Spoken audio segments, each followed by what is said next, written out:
અને અમુક ભડના દીકરા નવા બનેલા નેતાઓ કાલ ભાષણ કરતા હતા કે હેક્ટરે 50,000 આપો ને એટલે ઉઘાડા પગે દાદાના દરબારમાં હું મુજરો કરવા જાય.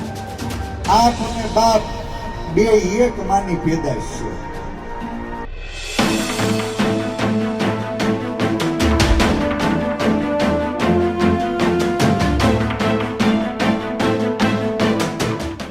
એના પાક નુકસાનીનું વળતર મળે. ખેડૂત વીઘે 50,000 રૂપિયા પાક નુકસાનીનું વળતર. આ માગણી વ્યાજબી છે કે નહીં? વ્યાજબી છે કે નહીં? ભાઈ આયા ખેડૂતનો દીકરો વીઘે 17,235 રૂપિયા તો મજૂરીમાં વેડફી ચૂક્યો છે. 20 મણની રાશનો માલ કોટા કાઢી ગયો છે, પાથરા તણાઈ ગયા છે.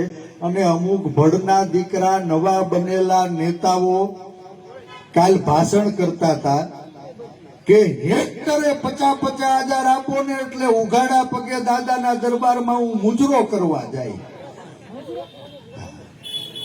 તમે કોઈ સાંભળ્યું કે નહીં?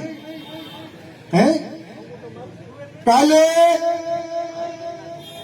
ભણેલા ગણેલા, બહુ ભણેલા ગણેલા નવા સવા નેતાએ નિવેદન આપ્યું કે દાદાની સરકાર 1 હેક્ટર એટલે 2.5 એકર, 2.5 એકર એટલે 6.5 વીઘા.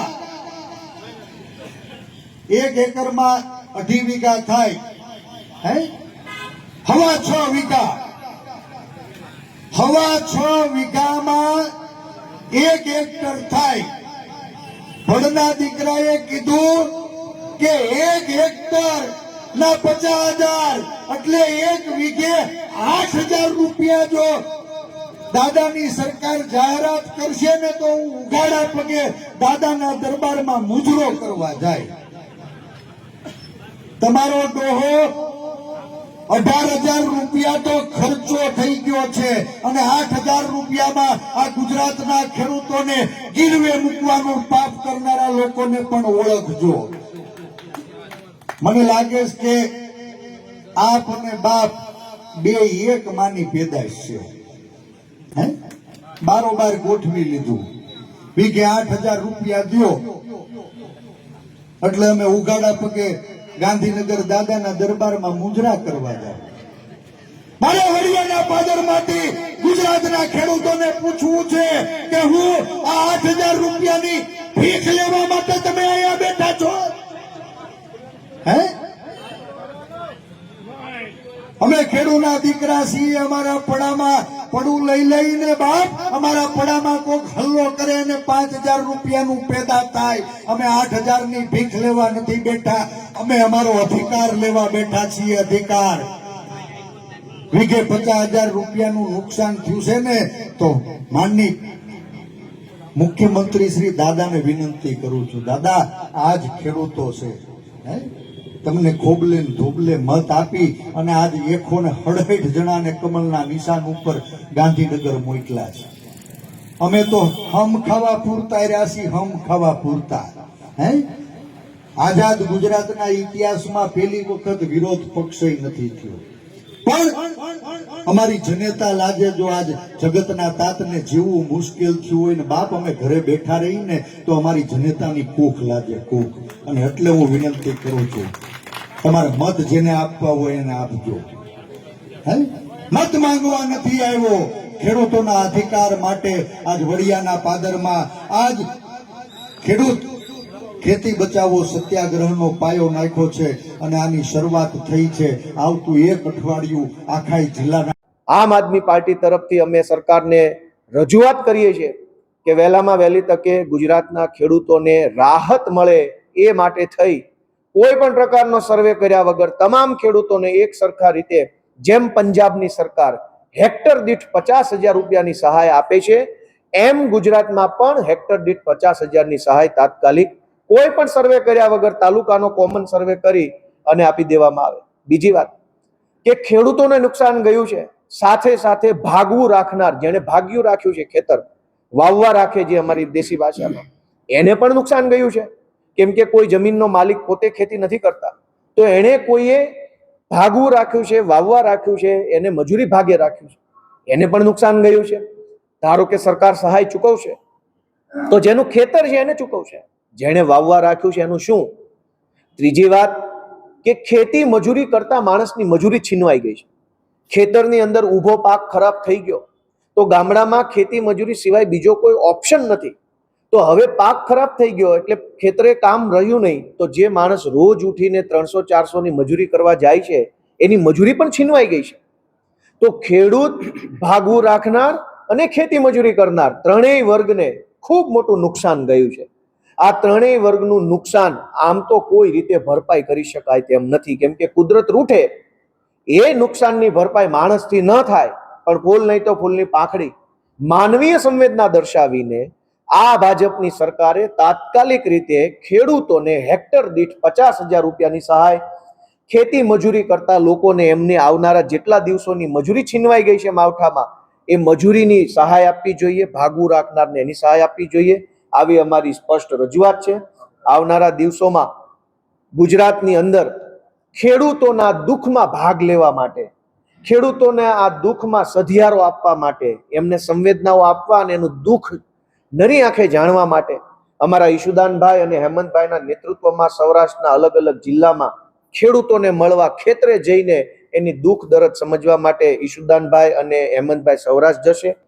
હું ઉત્તર ગુજરાતના ખેડૂતોને મળવા માટે આવનારા 2 દિવસ સુધી જવાનો છું. ઘણા લાંબા સમયથી ઉત્તર ગુજરાતના ખેડૂતોની લાગણી હતી કે ગોપાલભાઈ ઇટાલિયા આવી અને અમને મળે.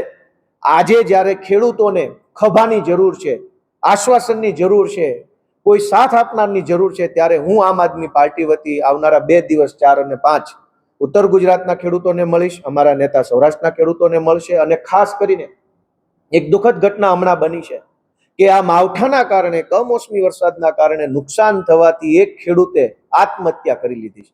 આનાથી દુઃખદ, આનાથી ગંભીર, આનાથી ક્રૂર ઘટના શું હોઈ શકે? સરકારના પેટનું પાણી નથી હલતું, ખેડૂતે આત્મહત્યા કરી લીધી.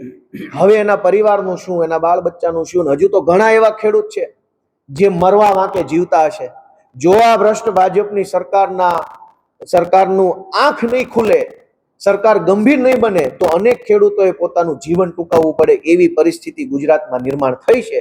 એટલે વહેલામાં વહેલી તકે ગુજરાતની ભાજપની સરકાર ખેડૂતો માટે તાત્કાલિક વળતર જાહેર કરી અને ચૂકવી આપવામાં આવે એવી અમારી આમ આદમી પાર્ટી તરફથી સ્પષ્ટ રજૂઆત છે. ગોપાલભાઈ, મંત્રીઓ ખેડૂતોને મળી રહ્યા છે, આશ્વાસન આપી રહ્યા છે કે જે નુકસાન થયું છે તેમાં સરકારની સાથે ઊભી છે. આજે ભૂપેન્દ્ર પટેલ સરકારને આવા દાવા છે કે આપણે સંવેદનશીલ છું.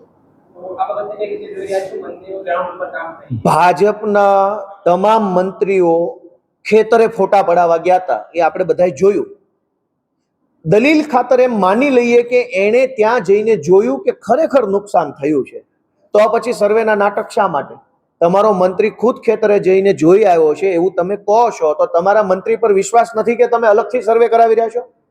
તમારા મંત્રી તમને એમ કહેતા હોય કે નુકસાન થયું છે તો માની લો નુકસાન થયું છે, સીધા ખેડૂતોના બેંક એકાઉન્ટની અંદર હેક્ટર દીઠ 50,000 નાખવાનું ચાલુ કરી દો, અઠવાડિયામાં બધાના હાથમાં પૈસા આવી જાય. તમારા મંત્રી ખેતરે જાય છે, ફોટા પડાવે છે, પણ ખેતરમાં ખરેખર શું થયું છે એનો રિપોર્ટ કદાચ ગુજરાતની સરકાર સુધી નહીં પહોંચ્યો, એટલે જ આ સર્વેના નાટક નખરા ચાલુ છે.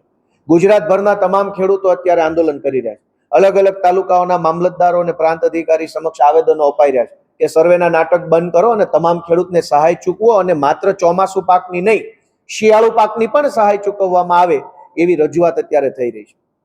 ડિજિટલ સર્વેનો પણ વિરોધ ચાલી રહ્યો છે. લોકો કહી રહ્યા છે કે આ પ્રકારના સર્વેના કારણે તમને મોટી સહાય મળે. ખેડૂતને જ્યારે પૈસા આપવાની વાત આવે, વળતર ચૂકવવાની, સહાય આપવાની રાહત, ત્યારે સર્વેના નખરા થાય છે કે ખેતરે ખેતરે ગ્રામ સેવક સર્વે કરશે અથવા તો ડિજિટલ સર્વે થશે.